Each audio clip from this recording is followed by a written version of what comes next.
guys? Alright, so after getting kind of familiar with what was going on, as far as the pets are concerned, you get three right out of the gate. You obviously start off with a hyena, then you get the fox, and the wolf. Well, fox, wolf, my bad. Well, anyway, and then you get the musk ox. Now, of course, there is the giant tip here, and then there's the Titan Rock. Now, the Titan Rock gives you enemy health drop. Pier gives you pet food. Musk Ox, basically, it's just free burden bearer. Basically, you get resources upon gathering the next wilderness resource tile. My personal favorite is the wolf so far, because that gives you stamina. And obviously, the higher the level, the more stuff you get, and so on and so forth. And then the hyena gives you construction speed boosts. Now, the main thing you need to know as far as these are concerned is that basically pet food is going to increase the level of your pet, okay, and then you can refine said pet, and you're going to get a random between the blue and the orange. It's going to be kind of random as to which ones are going to go up and which ones are going to go down. Obviously, the advanced refine is going to increase it more, but the main thing here being is this is how you can kind of fine tune a pet till you get to that maximum number of 2.1%. The main thing here is that with the adventure tab, you'll basically go out, send out gatherers to basically go out and gather. Obviously, you gotta have enough power to gather, so there's obviously that factor to it. Of course, you can go into alley treasures and do your shares. The main thing that I've noticed, and this is something that I think is pretty important for most people to know, is that if you go into the stats detail, it'll tell you basically what stats you're getting from these pets. And then you can go to the skills tab to see what skills they have and get kind of an idea of how that all operates. One of the things that I also thought was kind of interesting is, so if you tap here, it'll actually tell you what it's introducing in terms of power, but if you hit here, gives you an idea of what the individual contribution is from that single pet. Now, one thing that should probably be worth mentioning is, now how do you actually go about acquiring it? For the most part, I see as though, like, most of the, if you're going to level pets, it's mostly a pay-to-win thing, but you can, to some degree, get, like, so, like, for example, if you tap here, you can actually see what the long-term benefit of those skills are. So, like, at a level 6, which assumes it's levels, each tier, it's like level 50, level 60, level 70, so in this case, it goes up to 60. The main thing being here is that you're going to get cheap stamina. At 60, you're going to get 60 stamina, so obviously, as you level it up, it's going to cost more and more. If you want to get into the nitty-gritty of this, you can actually go into Discord and then just go to the Community Guides tab and then just type in pets, and there'll be a list of pet skills and all their maximums if you're wondering, like, the nitty-gritty details. You just have to join the Whiteout Survival Discord to find that out.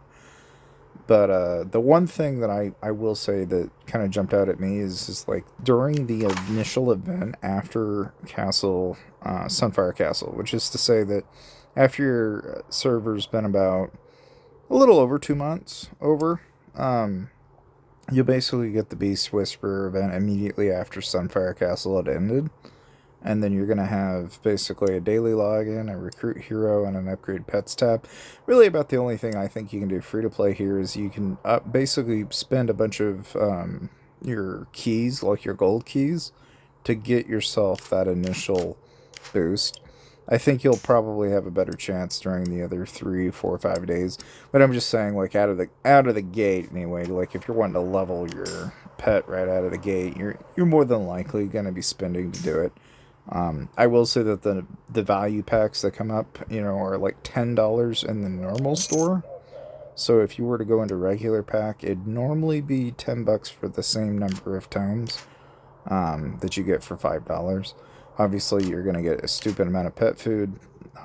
Now, there is like a weekly card that they added for Pet Weekly, so if you wanted to get those advanced marks, you can, plus pet food. The main thing with the pets in general, though, is it's more of like an additive skill that you're adding. So kind of like in Lord's Bubble, where there are familiars that kind of add to the character. It's not something you should focus on. It's just more of an additive bonus that gives you stuff over time. And personally, out of the 3 that I've already had access to, I'd say I'd probably invest most of your time into the wolf, in my opinion, because that's going to give you stamina, and obviously stamina is going to be useful in a lot of other places. I don't think a construction boost is that important, but I don't know. Maybe someone will defy me and my logic one day, but I'm not really looking at that as valuable. Nox is kind of a well, if you want it, great. It's like anything; they're valuable only to the person that sees the value in them, and that's ultimately how I pretty much decided to just level 1. And I spent like a little bit to do it, but I like to get to 45. It's a little over 30-40 bucks probably, just to get it to level 46, which is a lot, but I don't know. The long-term benefit of the wolf itself, I think, is gonna play out over time anyway. It's one of those things in these games. It's so easy to burn money like that, though, and it's actually kind of nuts. But I mean, I point that out though because that is kind of what like you're up against, against like a vast majority of the players that you'll be running into in this game anyway. It's just that away. So if you're playing it free to play, like I said, I honestly think this is probably your best play, even as a pay to win, at least with the pets update. Ultimately, if you need to know anything else, though, I really just recommend going to the Whiteout Survival Discord because there's a ton more information that I've given you here. Like I said, there's 2 other pets you'll acquire. I don't exactly know when I'll run into them, but I know they're out there, which is basically the tapir and then the Titan Rock, which is basically a bird with a beak, and then the I want to call it a hug, a hog with tusks. But ultimately, like I said, the main thing with those 2 is the one with the tusks is a rare pet, and you're going to acquire those. Obviously at some point we'll probably have higher tier epics and then in legendaries probably, but I mean the rares are going to be blue.